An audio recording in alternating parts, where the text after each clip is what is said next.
చరణ్ గారు ఏం చెప్తారు చూశారు కదా. ఓకే, ఇదంతా ఒక కక్షపూరితంగా చేశారు, ఇదంతా ట్రాన్స్పరెంట్గా జరిగింది. ఈరోజు ఎక్కడ అవినీతి జరగలేదని చెప్పి ఏసీబీ కూడా చెప్తుంది అనేది ఈరోజు రవి గారు చెప్తున్నారు. సార్ ఇప్పుడు అవినీతి జరగలేదని చెప్పేసి మీరు అంటారు, అవినీతి జరిగిందని మేము అంటాం. మేము అన్నదైనా మీరన్నదైనా తేలాలంటే ఖచ్చితంగా విచారణ జరగాల. విచారణ జరిగితే తప్ప వాస్తవ విషయాలు బయటకు రావని చెప్పేసి మొన్న హైకోర్టు చాలా స్పష్టంగా చెప్పింది. విచారణ జరిగితే వాస్తవ విషయాలు బయటకు వస్తాయి. లండన్ లో 45 కోట్ల రూపాయలు డాలర్ రూపంలో వారు చెల్లించిన తర్వాత వారి అకౌంట్ నుంచి అది ఎక్కడికి పోయిన విషయం బయటికి రావాలా. అదే కాకుండా ఇక్కడ వాస్తవ విషయాలు అన్ని కూడా బయటికి రావాలంటే ఖచ్చితంగా విచారణ జరగాలి. కాబట్టి మీరు విచారణ సహకరించాలని చెప్పేసి హైకోర్టే చాలా స్పష్టంగా చెప్పింది. నిన్న హైకోర్టు అడ్వకేట్ కావాలని చెప్పేసి కేటీఆర్ గారు అడిగితే కోర్టు అడ్వకేట్ కూడా అనుమతించిన సందర్భం. కాబట్టి ఇక్కడ మొదటి నుంచి కాంగ్రెస్ పార్టీ మేము ఒకటే చెప్తా ఉంది. ఏం చెప్తా ఉన్నాం, ఏసీబీ చాలా స్పష్టంగా మీరు ఒక్కరే రావాలని చెప్పేసి ఆదేశించినప్పుడు మీరు అడ్వకేట్ కావాలని చెప్పేసి అనవసర రాజకీయం చేస్తా ఉన్నారు. మీకు నిజంగా అడ్వకేట్ కావాలంటే కోర్టుకు వెళ్ళి అడ్వకేట్ తీసుకోవచ్చు. లేదు నిజంగానే మీరు అరెస్ట్ అయి ఉంటే ఖచ్చితంగా అడ్వకేట్ పెట్టుకునే అధికారం అరెస్ట్ అయిన వ్యక్తికి ఉంటుందని చెప్పేసి చట్టం చెప్తా ఉంది. కాబట్టి చట్టం ప్రకారం మాత్రమే ఏసీపీ ముందుకు పోతా ఉంది. అనవసరం దీని విషయం రాజకీయం చేద్దంటే రాజకీయం చేసే ప్రయత్నం చేసి లాస్ట్ కోర్టు అనుమతి ఇచ్చింది. ఇప్పుడు అడ్వకేట్ తీసుకుపోవచ్చు అని చెప్పేసి చాలా స్పష్టంగా కోర్టు అనుమతి ఇచ్చిన తర్వాత తీసుకుపోయే అవకాశం ఉంది. అదే కాకుండా ఇక్కడ మొదటి నుంచి ఏంటంటే ఒప్పందం చేసుకుందేమో మీరు మున్సిపల్ శాఖతోటి, చెల్లింపులు చేసిందేమో హెచ్ఎండిఏ నుంచి. అదే కాకుండా నోటు ఫైలు 27వ తారీఖు నాడు సంతకం పెడితే 25వ తారీఖు నాడే పేమెంట్ జరిగిపోయింది.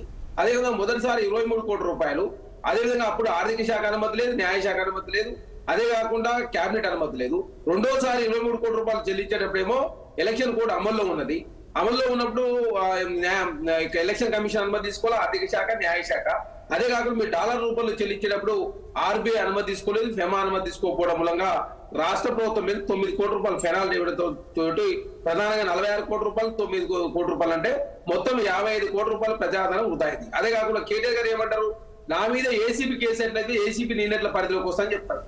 ఏసీబీ అనేది చాలా స్పష్టంగా ఒక ప్రజాప్రతినిధి నుండి ప్రభుత్వం నుంచి అలవెన్స్ తీసుకున్న వ్యక్తి కావాలని ప్రజాధనం వృధా చేసినప్పుడు ఏసీబీ కేసు అయితే అనేది చాలా స్పష్టం, చట్టంలో అది ఉంది కాబట్టి వారి మీద ఏసీబీ కేసు అయింది. అదే కాకుండా ED, Congress party, Bharatiya Janata party ఒకటే ఇప్పుడు నా మీదకి ఈడీ ఎట్లొస్తుంది అని చెప్పేసి కేటీఆర్ గారు మాట్లాడుతూ ఉన్నారు. 50 లక్షల రూపాయలు దాటినప్పుడు ఖచ్చితంగా ఈడీ కేసు అయితే అనేది చాలా స్పష్టం, ఇది చట్టంలో నిబంధన కాబట్టి ఈడీ అనేది ఆటోమేటిక్ గా రిఫ్లెక్ట్ అయితే వాళ్ళు వచ్చేసింది.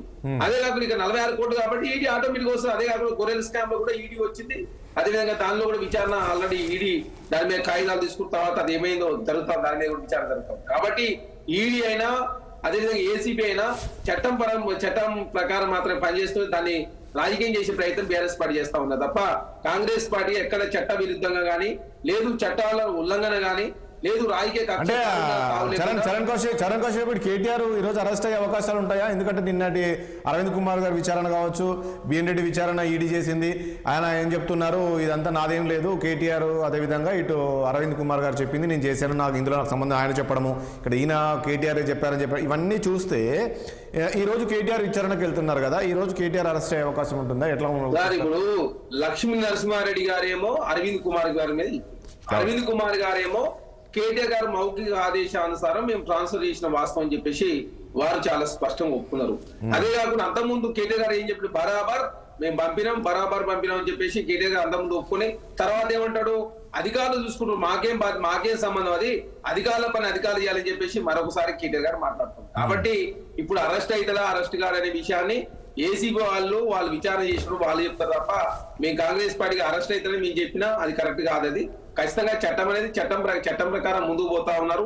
చట్టం అనేది అందరికి ఎవరికి చుట్టం కాదు, చట్టం అనేది అందరికి సమానం. కాబట్టి కేటీఆర్ ఈ రోజు మీ 6 గ్యారెంటీలు కావచ్చు, మీరు ఇచ్చిన హామీలు కావచ్చు, ఆయన నిలదీస్తున్నారు. ఒకవైపు ముఖ్యమంత్రి నిలదీస్తున్నారు కాబట్టి ఇది మనసులో పెట్టుకొని కేటీఆర్ ఇబ్బంది పెట్టాలి, కేటీఆర్ కుటుంబాన్ని ఇబ్బంది పెట్టాలనేది ఈరోజు ప్రధానంగా మీరు చూస్తున్నారు. ఇప్పుడు ఎవరి కుటుంబాన్ని ఇబ్బంది పెట్టాలన్న ఉద్దేశం కాంగ్రెస్ పార్టీ లేదు. ప్రతిపక్ష నాయకుడు కేసీఆర్ గారి అసెంబ్లీ రావాలా, ప్రజా సమస్యలు మాట్లాడాలి. మీరు 10 సంవత్సరాల కాలంలో ఏం చేసినారో, మీరు సంవత్సరాల కాలంలో ఏం చేసినారో చర్చ చేద్దాం సిద్ధంగా ఉన్నాం రండి కేసీఆర్ గారు అని చెప్తే కేసీఆర్ గారు అసెంబ్లీ రాకుండా ఫామ్ హౌస్ లో రెస్ట్ తీసుకుంటా ఉన్నాడు. కేసీఆర్ గారిని రమ్మని పిలిచినప్పుడు కేటీఆర్ గారిని ఎదుర్కొనే పరిస్థితిలో కాంగ్రెస్ పార్టీ ఉందా? ఇక్కడ కాంగ్రెస్ పార్టీగా సంవత్సర కాలంలో మేము రైతులకు ఏం చేసినాం, నిరుద్యోగులకు ఏం చేసినాం, మహిళలకు ఏం చేసినాం, తెలంగాణ రాష్ట్రం ఏ విధంగా ప్రజాస్వామ్యాన్ని పరిరక్షించే ప్రయత్నంలో కాంగ్రెస్ ప్రభుత్వం ముందుకు పోతా ఉంది. అన్ని విషయాల మీద కూలంకషంగా చర్చించారు. రండి, అస్తిత్వమా, ప్రజాస్వామ్యమా, నిధులు, నియామకాల అస్తిత్వం, ప్రజాస్వామ్యం 5 లక్షల కోసం కాంగ్రెస్ ప్రభుత్వం పనిచేస్తా ఉంది.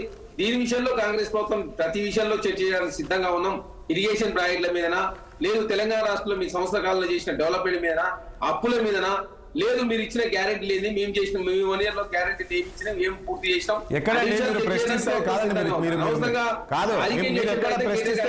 పెడుతున్నారు కదా, మీరు ప్రశ్నిస్తే కేసులు పెడుతున్నారనే కదా ఈరోజు. కేసులు అనవసరంగా ఎవరి మీద పెడతలేరండి.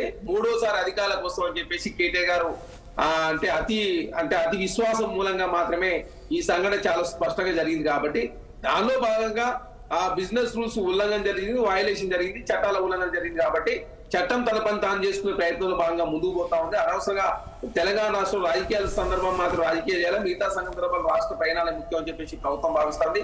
ఆ దిశగా మాత్రమే తెలంగాణ రాష్ట్రంలో కాంగ్రెస్ ప్రభుత్వం పనిచేస్తుంటే చూసి లేక కాంగ్రెస్ ప్రభుత్వం విమర్శ చేస్తే ఎవరేం చేయలేరు.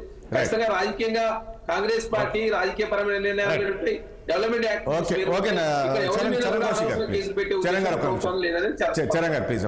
నరేష్ గారు, ఇక్కడ ఒక పాయింట్, ఇక్కడ ఈ రోజు కేటీఆర్ ను ఏ రకమైన ఇబ్బంది పెడుతున్నారో, కేటీఆర్ పైన ఏ రకంగా కేసు నమోదు చేస్తారో, ఇందులో ఖచ్చితంగా బీజేపీ పాత్ర